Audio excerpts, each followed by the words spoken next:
What's up, guys? Today I'm going to be talking about these.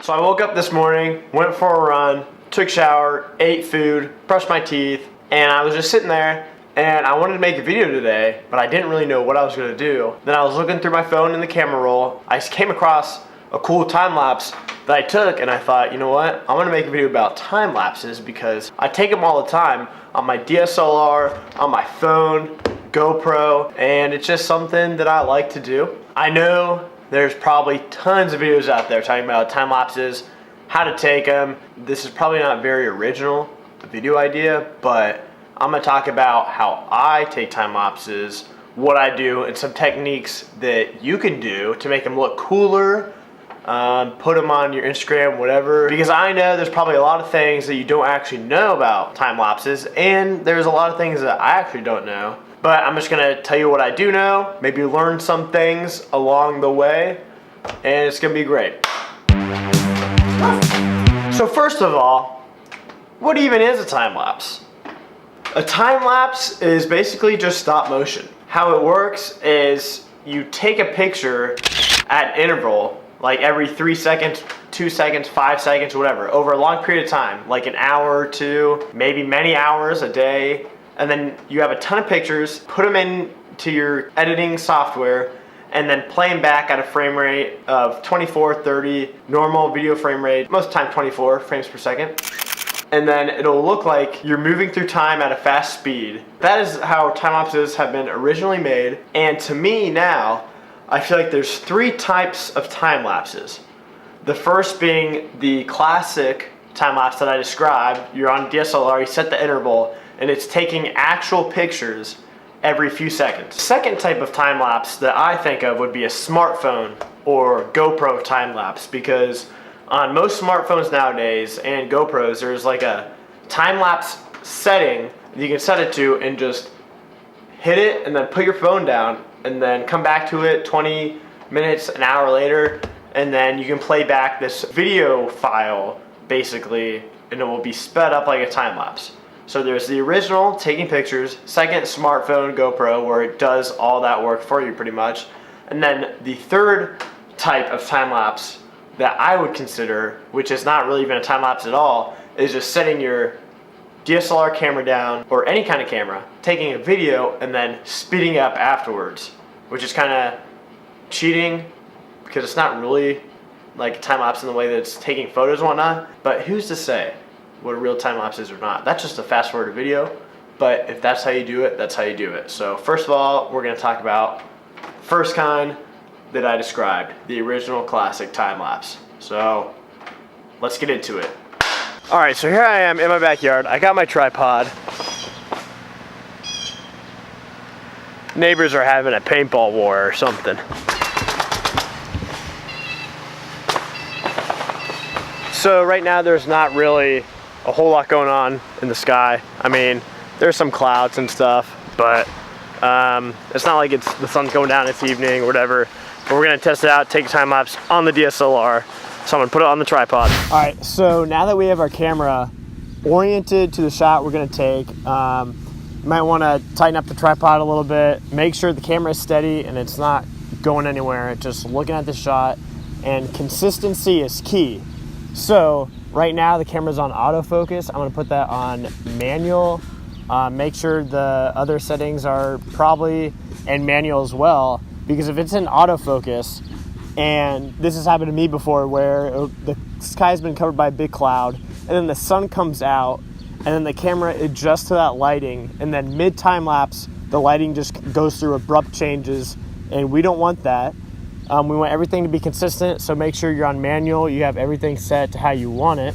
And then we're gonna go into our menu, and every camera is different, but how you do it on mine is you go to the camera settings, and at the bottom there's an interval timer shooting mode. You wanna hit that, and then it will ask you to select a start time. We're gonna hit now, because, I mean, I don't know. And then it's gonna take a picture every 3 seconds. It's kind of hard to see that. We hit next, and it'll ask the number of times. We're just gonna go for 200. And with my camera, the thing is, you can stop it whenever. If you take 50 photos, you're like, all right, that's been enough, I'm gonna stop it. First of all, that probably won't be a very long time lapse, but you can stop it. But once it gets to 200 or whatever you set it to, it's just gonna stop. So make sure you have it at enough. Maybe I'll go 300. And then I hit on, and now my camera is taking a picture every 3 seconds, and we'll come back to that when it's done.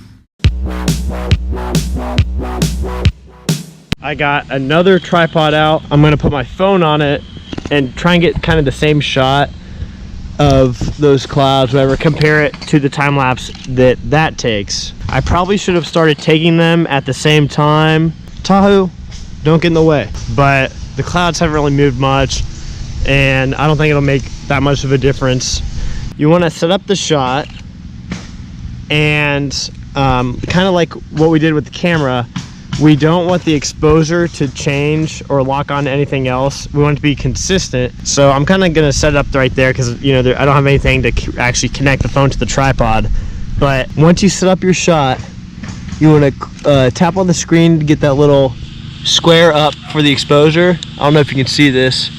Let me try and see it. So get that little square up, and then once you have the exposure you want, just tap and hold and it will lock. So the exposure will not change, but we want it to be on the sky, and then we're gonna lock it by holding. So now it stays consistent the whole time we're taking the time lapse, and it will not change. I got my phone going, my DSLR snapping pics. So yeah, we'll get these done and then compare them. It's not really a cool sky right now. I guess the sun is kind of cool right there, but yeah, I already started over here, so. A few inches later. All right, so it looks like the DSLR is done. It stopped taking pictures. It already took 300. And if we look on here, we can see all the pictures that it has taken. And then my phone fell off the tripod, but I just looked at the footage and it looks like I got enough so that I can compare the two. But it did fall off near the end of the time lapse, which isn't a big deal really because I got everything I needed to, and it was only a small sliver at the end. But I don't have anything to properly attach it to a tripod. I know they make attachments and whatnot, but honestly, anything can be used as a tripod. I lean my phone up against books, looking out the window, any surface you can lean your phone against, basically you have a tripod. Another thing is also, when you're taking time lapse with your smartphone, turn off vibration or put it on airplane mode or something, because if your phone vibrates during a time lapse, you're gonna see that in the video. When you're playing through it, you might see like a little ripple a couple times because you're getting notifications, and sometimes I forget to do that. I will lean it up against things where it's just barely on the edge or whatnot, and I've set my phone in a tree before.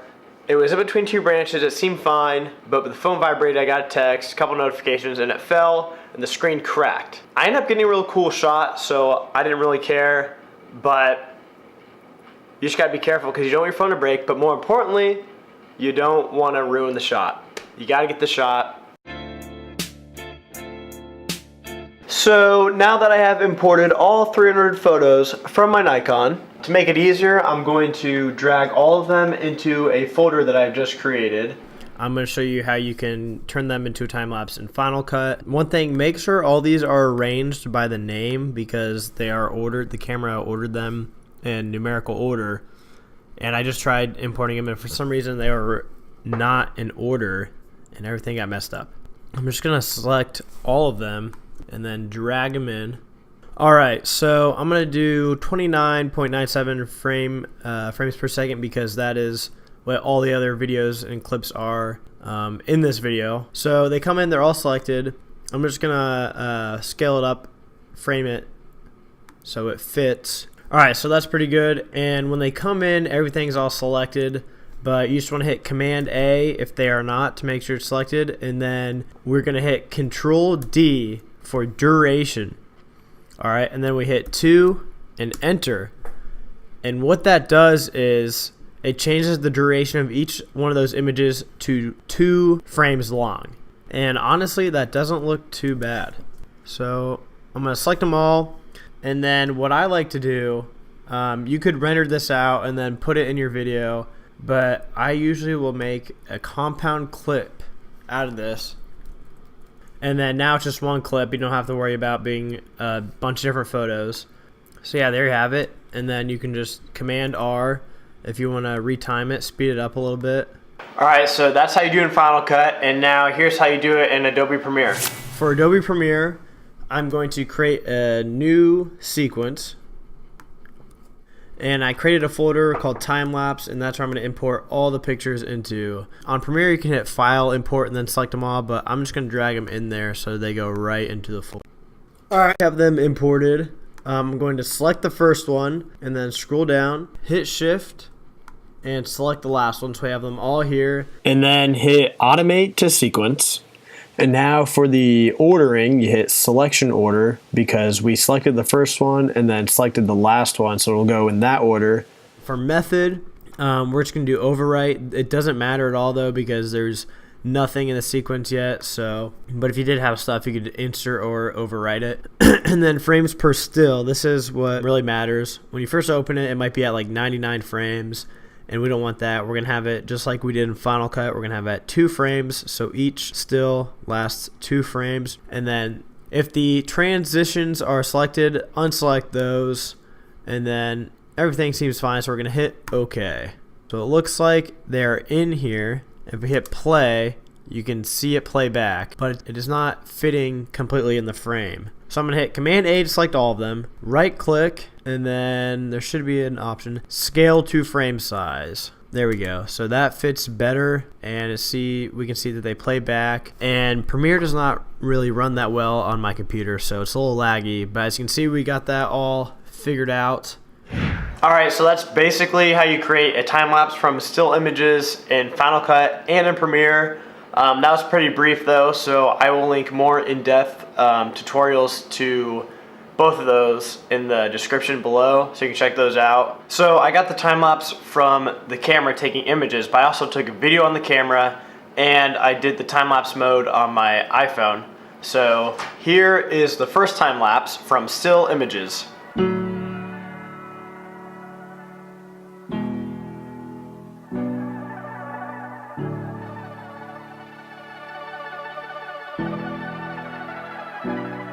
And here is a time lapse that I took on my camera, just taking a video, and then I sped it up a lot. So here's that one.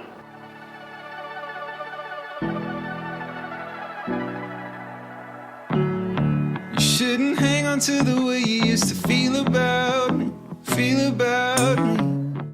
And this is the time lapse I took on my phone. forget about me. With all this shit that we've been through, you can't just say I'm sorry, but I'm sorry. You shouldn't hang on to the way you... So the time lapse from the video that was taken on my camera that I just sped up is very smooth because there's no breaks, it's not taking pictures. Because when you take the pictures, you are not getting everything together, so it's a lot smoother. But the still image one is actually, it might not be easy to tell completely, but it is a lot higher quality because it's taking raw images, which are a lot bigger file size. Both of these I think look better than the iPhone time lapse, which still does a very, very good job. So how do you decide how to take your time lapses? Well, most of the time I just take them on my phone because I always have it with me. It's handy, it's really easy to use. You can just set it down, wait 20-30 minutes, and you got a great time lapse. But very good reason why you might want to do the original, the classic method that I talked about, taking the still images, is because you have more control over everything. You can adjust the shutter speed, and one example of that is this time lapse that I took in Iceland of the Northern Lights. The setting for the shutter was that it would, the shutter stayed open for like 5 seconds or whatnot, because without having the longer exposure, you would not be able to see the Northern Lights in the sky. From the naked eye, it was really hard to see, and the camera could barely pick it up. So in order to take that time lapse, I had to expose the sensor for about 5 seconds and open up close, take another one, you know, to let that light in. So you have more control with the DSLR. It's higher quality, but ease of use. I just use a phone, take a video time lapse, or use my GoPro. It's a lot easier, and you don't have to do all that work to put them all together. You can get rigs or gimbals that will move when you're taking a time lapse, like very slowly over a long period of time, so you can get some movements and stuff. I don't have one of those. I can't afford one. To kind of fake that effect, I will also, in Final Cut or whatever, keyframe just the size to kind of slowly zoom in, zoom out, to kind of mimic that a little bit, but not completely. So, thanks for watching this video, time lapses. If you made it to the end, props to you. It ended up being a lot longer than I thought it would be. Oh well. If you like this video, please like, share, subscribe. I'm gonna be posting a lot more in the coming weeks and over the summer. California Republic. I'll see you guys around. Peace.